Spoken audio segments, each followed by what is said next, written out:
What's up, friends? I am 1,800 meters up at the Eagle's Nest. I think most people know what it is. Adolf Hitler's mountain fortress. Pretty crazy, lad. For most history buffs, I think most people want to come here at least once in their life, you know? Pretty surreal. I've just been sitting here taking in this view. The clouds keep rolling in though, so it gets blocked off. But today, while we're here, I want to tell you about Germany before World War II. Very strange that we don't learn this. I mean, from school and from what I can remember from talking to people that I meet while I'm traveling. Most people can only really remember the Holocaust being mentioned and talked about in school history. But arguably, what is just as important is what led up to it. So prior to World War II, what Germany was like, the state that the country was in. Because if we understand history and we know what built up to these terrible moments, we can prevent it, right? So I'm going to take you back in time and explain to you what was going on. We all know after World War I, the Treaty of Versailles pretty much crushed Germany. It was, they had to take the blame, basically, for World War I, whether that was fair or not, but they had to give up a lot of their land to their European neighbors. 15%, I believe, of like all of their territory was given up and had to be returned. Not only that, they had to pay something like, in today's valuation, $600 billion.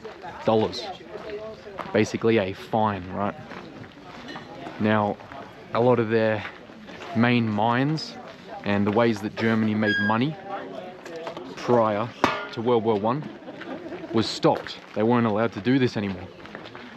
Some of their main mines were taken over by the French.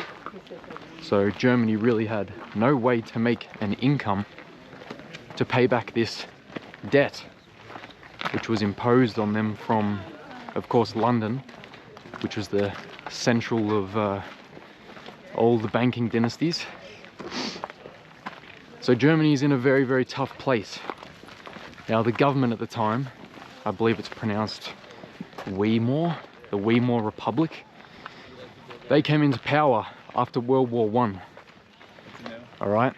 And these people, unfortunately, were a liberal government, so pushing things like equal rights, homosexuality, transgender kind of things. Not really beneficial stuff to rebuild the economy. I'm already puffing, lad. Only been walking a few steps. Completely covered in now, can't even see it. We will go down and walk through it.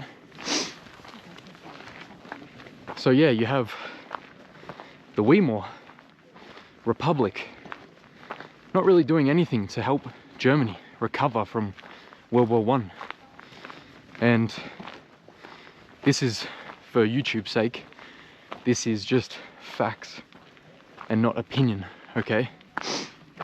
Unfortunately, most of the Jewish people at the time, they were a very small minority of the population, but they were well and truly overrepresented in things like politics, banking, media. They are very proficient at those areas of work, so got to show you the view while we have it, because it disappears quickly. Now, things that the Weimar Republic were focused on, little strange things like unemployment insurance. I mean, come on. I believe 30 to 40% of the population at the time in Germany were unemployed. That's a lot of people, man. So rather than looking at ways to fix this, you have insurance schemes, all of this strange stuff that is prioritized by the Republic. Whew, it's cold. Now, how bad was it? Well, to give you perspective, If you wanted to buy a loaf of bread in Germany, 1920s, you had to take a bloody wheelbarrow of cash. By the time you got there, you didn't have enough money to buy the loaf of bread. Not very good, right? Let's talk about some of the industries, some of the leading industries in Germany, especially in Berlin at the time. Berlin was known globally as the most immoral city in the world. Mainly for its, of course, going on that term, the selling of bodies, so prostitution. There was anywhere from like a few 100,000 prostitutes at that time, all through the 1920s in Berlin. And it's hard to explain because it's pretty like gory stuff for YouTube, but I'm talking everything. We have child brothels, we have pharmacies that you can go into, and then you say you want some medicine, which was a key word for a child, and then you specify how long you've been sick for, and you can get that number delivered to you. Like, bro. And this is, unfortunately, the Jewish people, like I said, were overrepresented in a lot of the media, and like most of the writers for the like news publications and stuff were Jewish, the overwhelming majority compared to the minority that they were of the population, right? This is just fact, this is not opinion, okay, YouTube? And this liberal time in Germany, this is talked about pretty proudly by a lot of Jewish people, so it's not something that's like tried to be hidden, okay? Like if that's your political leaning towards, then so be it. You see that time as quite a progressive time. Please look this up on the internet, the Weimar Republic, what they're known for. It's called the Golden 20s, the cultural enrichment of society. Nothing like child brothels and open drug use on the streets. Nothing like that for cultural enrichment. You can't make this up, bro. I don't know what to tell you anymore. I mean, I could end the video here. Back to the video. But in terms of an overall societal benefit, especially trying to come out of like a Great Depression, not very good, man. You strip people down to having no morals, and yeah, you just get a degenerate city. Hence why Berlin was called the most immoral city in the world. I reckon we go up here a little bit more. I don't know what there's going to be. And then we go down and we'll go through the house. So this kind of work was everywhere, promoted in newspapers, like, you know, everywhere in society. Everywhere you went, you would see this form of human body selling work. I can give you an example. One of the icons at the time in society, a lady named Anita Berber. She was basically the star of the Weimar Republic, right? The famous one, the icon of society at that time. She died at 29 years old because of all the drug-related use. She was a dancer, known mostly for her obviously completely nude dances and all that kind of stuff. She was, of course, all through media. She was in films. She was everywhere. All of society knew her, and she was the projected role model of society. Like I said, she died at 29. Her daily routine consisted of cocaine and heroin, and that was the way to wake up. Don't know about you, but not a very good role model for society. So to give you an overview, right? That is a clear overview for you, and you can make your mind up of what society was like at this time prior to 1934, 1933. Society is slipping down this slippery slope of immorality. And with Anita Berber's, with her death in 1929, a lot of people were waking up and going, okay, we've got some issues here. Society is not working.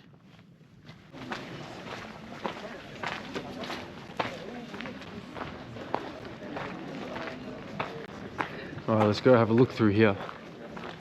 It's hella busy. It's very busy, so I might have to put the camera down in some spots. But the story continues. It gets worse, trust me, man. I can give you a representation of society at that time. There were two men, Ivan Bloch and Magnus Hirschfeld, both Jewish men. And they had opened basically a very strange sexual clinic undercover with the umbrella of science. The first transgender clinic in basically the Western world at that time. Let me explain more to you. It's very interesting.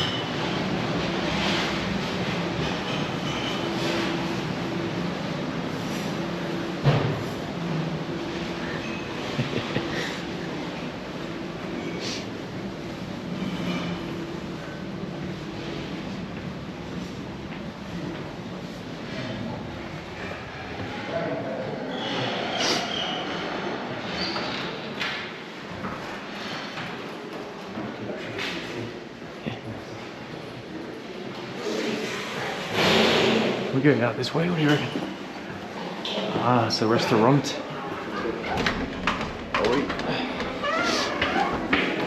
Thank you. Restaurant, you can have lunch up here.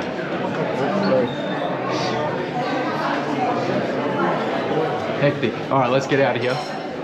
Let me continue the story, it gets even worse.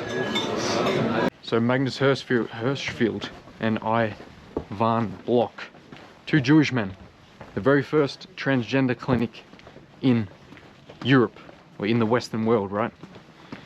Very weird at the time, people. I know some of you might accept that now, but at that time, point in history, that is strange. So what was going on in this clinic? Well, it's pretty self-explanatory, but if you dig into this, it is quite awful stuff. Depending on your likings, let there be 1,000 blossoms bloom, mate, for all I care. So these guys start doing transformer surgery. A lot of the patients are people from mental institutions, which is pretty rough. And to give you a representation of the government at the time, this was inbuilt into the school curriculum.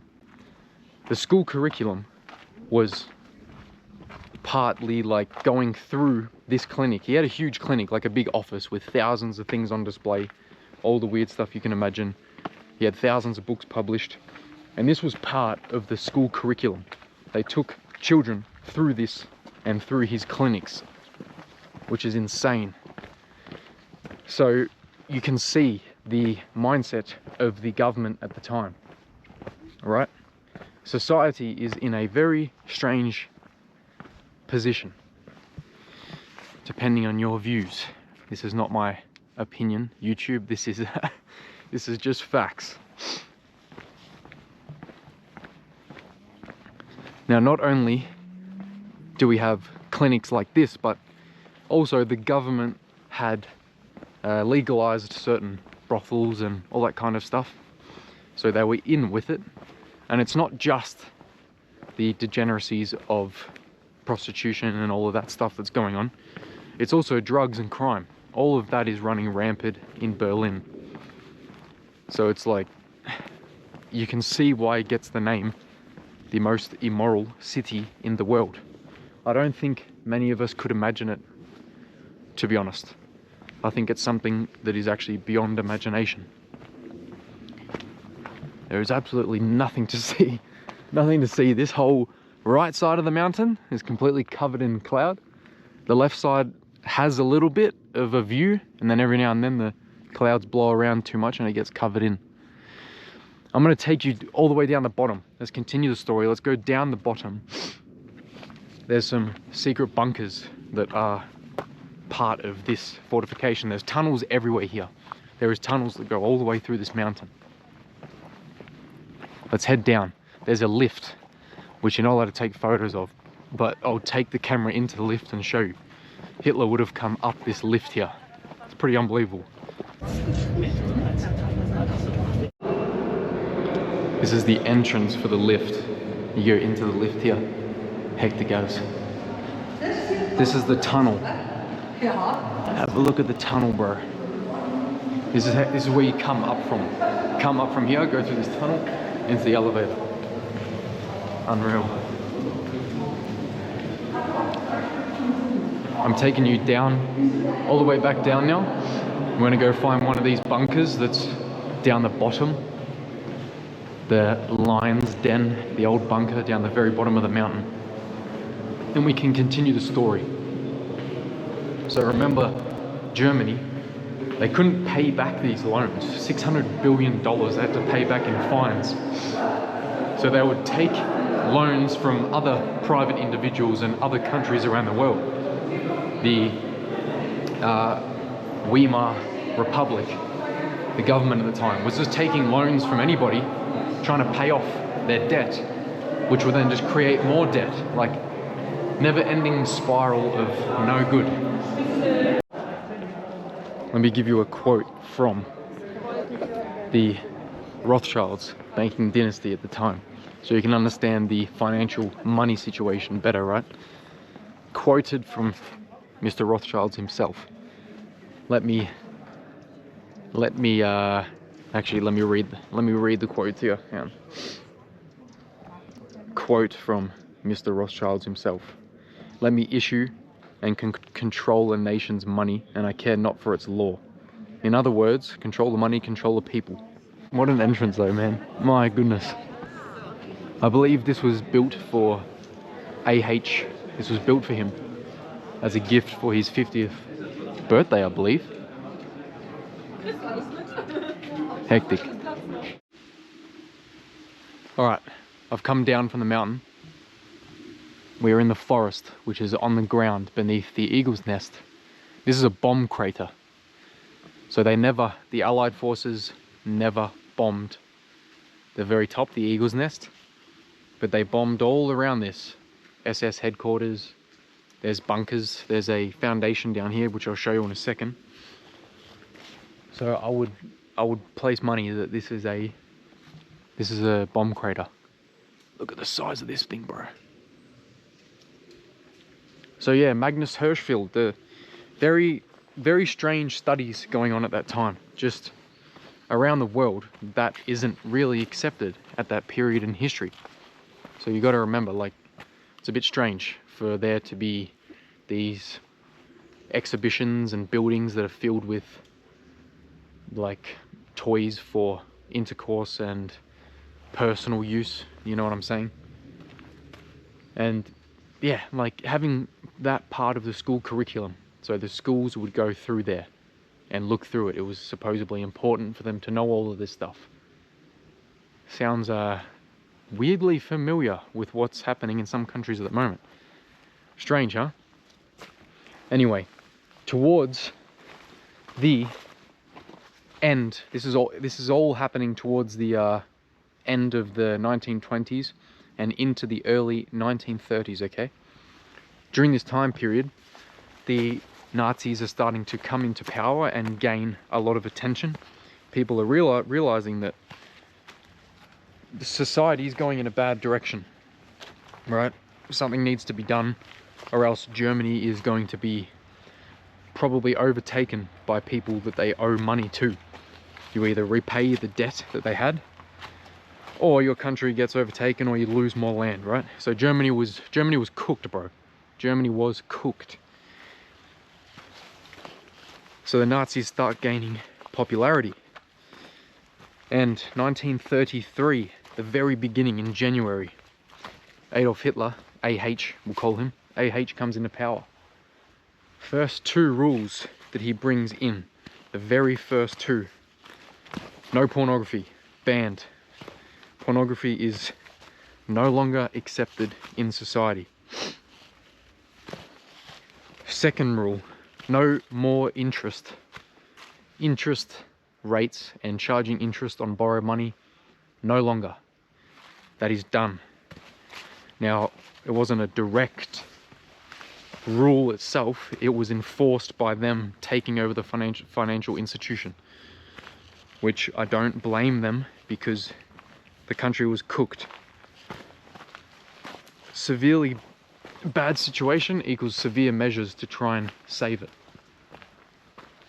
So this is January, right? Listen to this bit carefully. March 1933, Judea declares war on Germany. The Jewish people had declared war on Germany. Yes, you heard that correct. Now, it was not really a war in the sense that we know. It was more of a... This was published around the world in newspapers. But yeah, it was more of a financial war. They were on a war of boycotting German products because obviously the Nazis had just attacked their main institutions: pornography and finance, interest rates. So, literally a publicized document you can read through yourself. Judea declares war on Germany. Very interesting. And then not long after that, in May, we have, I believe it's the book burnings, 1933. You know the crazy thing, the only thing that I remember learning about this in school is that they burnt everything intellectual they burnt. Unfortunately, that's not true. I looked into this. What's the first few thousand of books that they burnt? Magnus Hirschfeld's studies. All of his published books, like the trans stuff, the strange sex, whatever the heck he was researching, that is what is gotten rid of. Yeah, unbelievable, huh?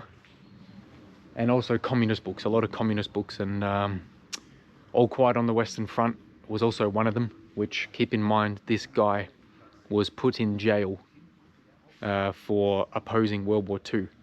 So make of that what you will. But yeah, unbelievable. The first books, like 20,000 of the books that were burnt in 1933 were from Magnus Hirschfeld's clinic. All of those strange books. Unbelievable, huh? Unbelievable. Why no one talks about the fact that the Allies, after World War II, burnt tens of thousands of the German records? I don't know. We only talk about the fact that the Nazis burnt books. We don't talk about why the Allies burnt more. Interesting, huh? Obviously, if you lose documents, then you can rewrite or write history in the way that you want it. Remember, victors always write history. Yeah, very interesting. And then what happens?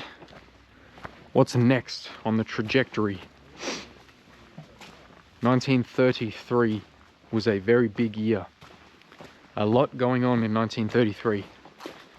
In August of 1933, Haavara Agreement. You guys might have heard about it. It was actually an agreement between the Zionist group and Nazi Germany, actually like trying to organize a peaceful and safe immigration of Jewish people from Germany to Palestine. Interesting, huh? Never knew about this until probably like a year and a bit ago. So the way that it actually worked, from what I've read into, you can look up the Haavara Agreement, is for public people to look at. Jewish people would, this was with the Zionist group. That was their name, the Zionist Jewish group of Germany. They had connections, of course, in Tel Aviv. They would put their money into a blocked bank account in Germany. They would go to Palestine, and in Palestine, upon arrival, they would get given that amount back in Palestinian currency. And then they were able to buy German made goods that were exported to Palestine. Remember, Palestine goes back to World War I, the Balfour Declaration, the Balfour Agreement, where the Rothschilds, banking dynasty, Jewish, had funded the British in World War I. So in return for their funding and their help, the British were going to give them, it was a promise to give them land in Palestine. You see the connections here, my friends. The Berghof, probably pronounced that terribly, was damaged in a British air raid, 25th of April 1945. There you go. So, arguably, Germany, and if you're looking at statistics wise and finance, like financial, the financial state of Germany, they did quite well. When AH came into power, they did very well. They literally went from having unemployment at 30–40% all the way down to like 5 or 10% unemployment in the first 5 or 6 years when Adolf came into power. And their economy ended up being one of the strongest economies in Europe. Like their wages, right? Their wages were some of the highest in Europe at the time. So what a transition of just like benefit for society. But then of course everything got taken too far. We know that. You guys already know about the Holocaust. I don't need to explain it to you. Everyone knows. Things got taken way too far. That should have never happened. It was working very well up until those years, unfortunately. But yeah, that was the Haavara Agreement. Of course, if you read through it, you know, people say that the Jewish people were not given all of their money, everything that they were owed, and they weren't equally reimbursed for their assets in Germany. That's going to be hard, of course. And like people, there were Jews from Germany, like they were born there, of course. It's their land. But they did try to organize something peacefully, you know. They tried to get a lot of people out, and they did a lot of with this program, the Haavara Agreement. Something like 100,000 Jews immigrated, or more, immigrated peacefully with no issues.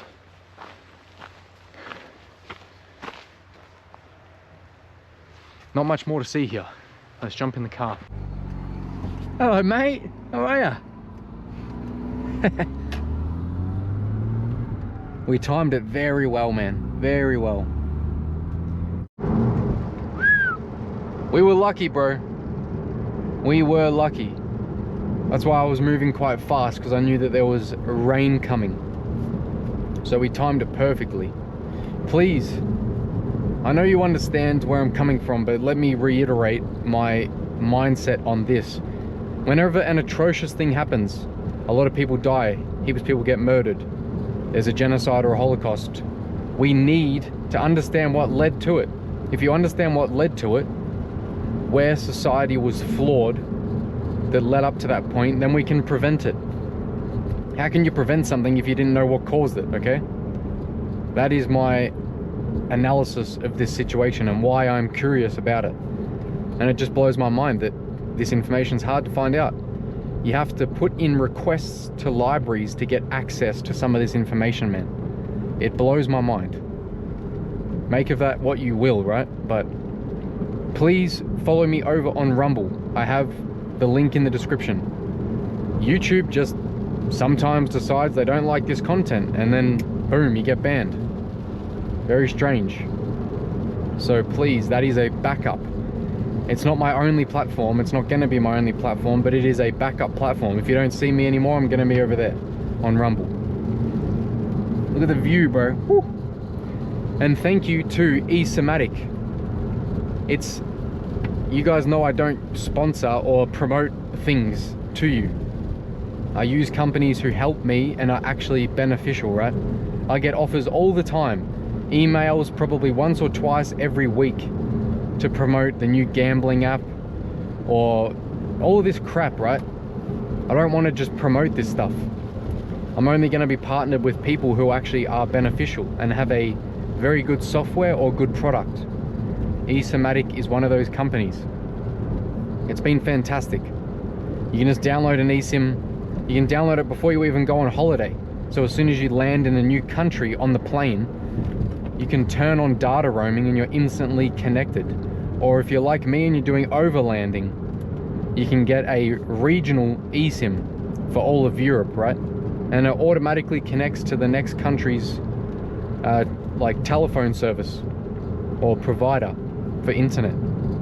It's so helpful, it's so handy.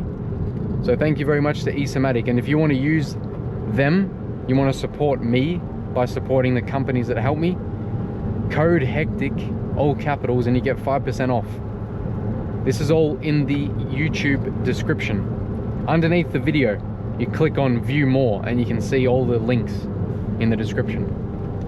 And reminder, man, all my videos are 4K. This is all in 4K quality. So press the little setting. It looks like a little motorbike cog where the chain goes over that little circular thing on motorbikes and push bikes. Press that, click on quality, and choose higher picture quality. You can view my videos in a very high picture quality, man. They should look crisp.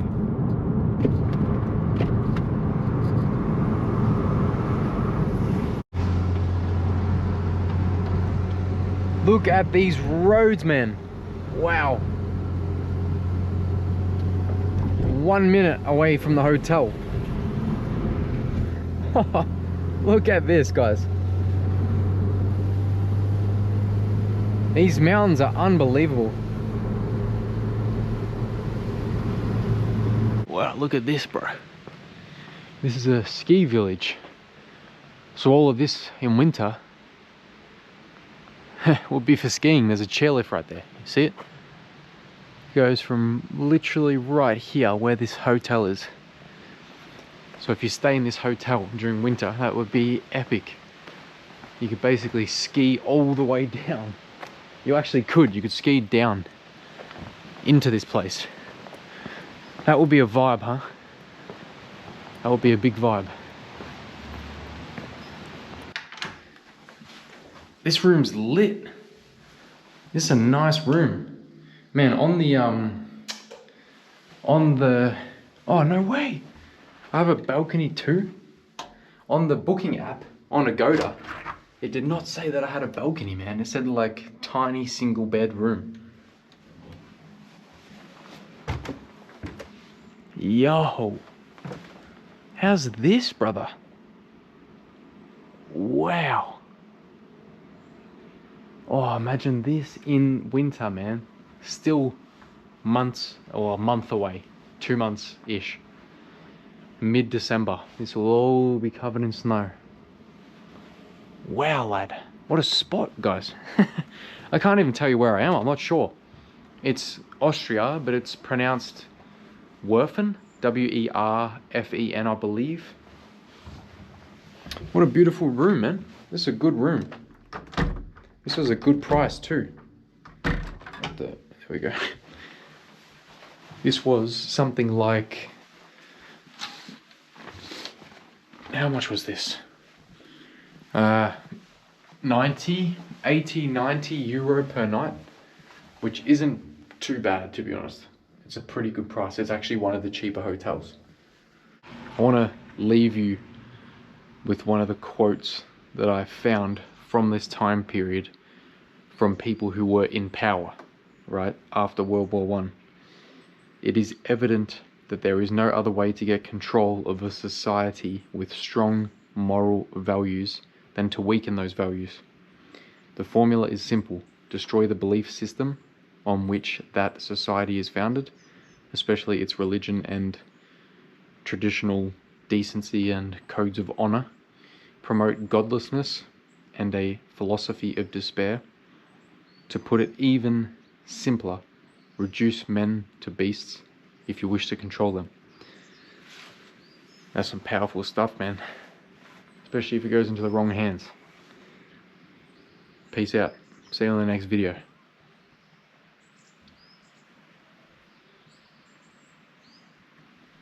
I forgot to say, make sure you press the like button for me. It's free and it helps me.